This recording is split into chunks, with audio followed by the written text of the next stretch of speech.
Hello everyone and welcome back to my Bold and Beautiful 29 YouTube channel. I hope you guys are having a wonderful day. Before we start, please hit the subscribe button and give this video a thumbs up. Bridget announces the DNA test results of Luna baby. Also, Deputy Chief turns up to arrest the dead pregnant fugitive. Luna is staying for the baby's maternity results. The girl keeps saying that Will is the father. The manipulator didn't really blench when the DNA test was thrown at her without any notice. Bridget processes the results right there at the Spencer manse. The look on Bridget's face is clear. The maternity test shows Will is the father of Luna's future child. Bill and Katie will be affrighted. Will wouldn't know what to do, and as for Electra, she could run. Electra and Ivy know it might be too important for the youthful jewelry developer to take. While Will doesn't want anything to do with Luna, the baby does change effects. So, we will have to see if Electra will stick with Will, or if they part ways. This time, the man will arrive at the Spencer manse to arrest Luna and take her back to captivity. This will come as a shock to Luna, who allowed the baby would keep her out of captivity. With how cleverly Luna sneaks out, she can't be trusted to stay out of trouble during the gestation. Just because Luna goes back to captivity doesn't mean the drama is over. Katie suggests espousing the child and guarding it from Luna. It's doubtful that Luna will agree to give up her child to Bill and Katie. That child is her influence, her freedom ticket. There's also Finn's struggle. While everyone thinks Steffi shouldn't be told about Luna until she's safely behind bars, what if there's another escape? Deputy Chief returns. Bill and Katie plan to get guardianship of Luna baby.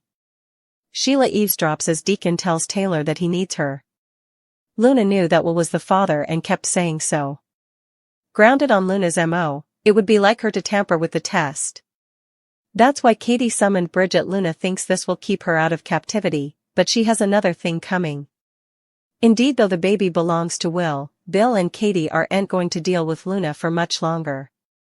They can't take a threat of Luna sneaking out and doing detriment to others, especially when Steffi returns to city. Baker comes back to arrest Luna. Whether she actually goes to captivity or not might be another story, however. Bill and Katie advertise that they plan to take guardianship of the baby the nanosecond it's born, and keep the child down from its mama. This horrifies Luna, and takes all the baby power down from her. There's also Brooke, who talks about what she'd like to see for Taylor's future. Taylor gets near to Cleric through Remedy. When Sheila catches them hugging, she also hears Cleric saying he needs Taylor. The clinch seems more friendly than romantic, but Sheila could start to worry that she's going to lose her man ever. Sheila does ask Deacon to come home, but I'm not sure if he's ready for that. Deke confides in Hope about Deacon's pain. Does this mean that Deke tells Hope that Luna is alive? Deke introduces himself to Electra. They could come fast musketeers, but ultimately, Electra will find out about Deke's live-in mate, her former snooper, Remy. Finn to Defiley. There could be a tableware filling in Luna baby plot. Bill and Katie advertise they will get guardianship of the baby once it's born. This baby might be conceived from Weil and assault, but it could bring Beatty together again. Luna is pregnant and is having a maternity test right now to determine if Will is the father. Bridget will have to advertise that the maternity test shows Luna is telling the verity. That remains to be determined, as she could have still pulled commodity. In any case, Luna thinks that the maternity test will keep her out of captivity. She's wrong about that as Deputy Chief shows up to arrest her. Meanwhile, Bill and Katie will try to assure Will that they will do whatever they can to break this situation. There's no way Will is going to raise the baby, as it would be a diurnal memorial of the assault. Will could also lose Electra and is literally just getting his career off the ground. Luna is informed that Bill and Katie plan to take guardianship of her baby. This isn't what Luna had in mind when planning this scheme. Luna might not agree with Beatty taking her baby, but I'm not sure what rights captures have when they're confined. Katie is determined to make sure that the child is defended from Luna. That would keep the child in the family, but Luna isn't the only person they need to worry about. Poppy, Finn, Lee, and Sheila Carter could have their own ideas of what should be to the baby. Meanwhile, Will has a lot to reuse. This baby is part of Will, so he wouldn't want to fully abandon the child. So, it sounds like Katie does have a good result to this problem. It would allow Will to know his child without having to give up his whole life. The Spencer family has a lot of power and plutocrat. So, I'm sure they will end up getting guardianship if that's what Katie wants to do. Indeed, though the brunette has been reluctant when Bill brings up their connection, the baby could bring them back together. Katie will need help raising this child and making sure Luna Noe has contact with the child. Deke took prints of other design operations, along with sketches. The youthful man also slipped his portfolio into the pile of operations. Deke will probably get the job, but could those designs be a little too analogous to someone differently? Still, it could put Deke in hot water and produce a public relations agony for Hope revivified fashion line, if so. Deke Sharp's debut. The youthful man mentioned having his heart set on fashion design rather of running his father's eatery. Also, Deke was really pertinacious that Remy not have anything to do with Luna. Getting in at Forrester Creations seems really important to the aspiring developer. Also, Remy told his swain not to mention his name at the fashion house. While it's accessible why Remy would want his name hidden, Deke's jest seems a little suspect. Deke went to the fashion house to reconnect with Hope.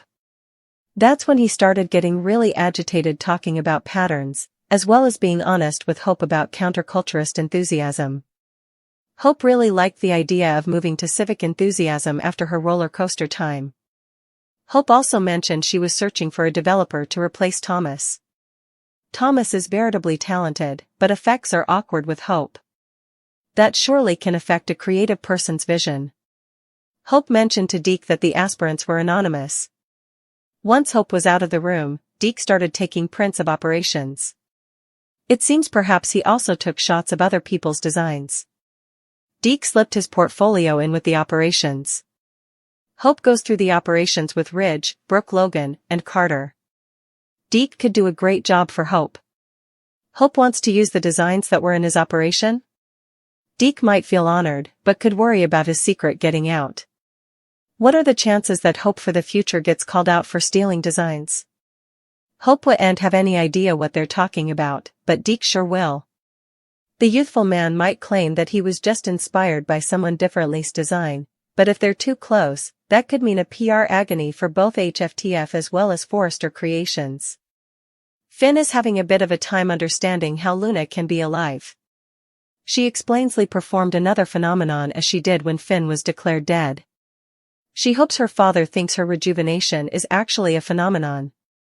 Luna tells her father she can't stay to make the utmost of her 58 chance to make effects right. Finn is still stupefied silent as she asks if he can open up his heart and accept her. Deke arrives to converse with Hope, who's thrilled to see her half-family. She asks if there's a new Joe in his life. Deke flashes back to Remy asking him not to mention his name at Forrester. Deke admits he's living with someone, but it's still enough new. Hope pushes for details which Deke easily doesn't. Taylor and Ridge are reeling over Luna's rejuvenation and how they will tell Steffi. Ridge wonders when they tell Finn, since she's his sprat. Elektra thinks their lives are conceivably ruined by one cataclysmal night. Will says they will get back to where they were, indeed though Luna thinks she has won. They express their love for one another and Will says it's all that matters. He thinks Luna can't touch what they feel for each other. Elektra knows Luna took advantage of him. She just can't believe her first time, which she allowed was so magical, has now been tainted.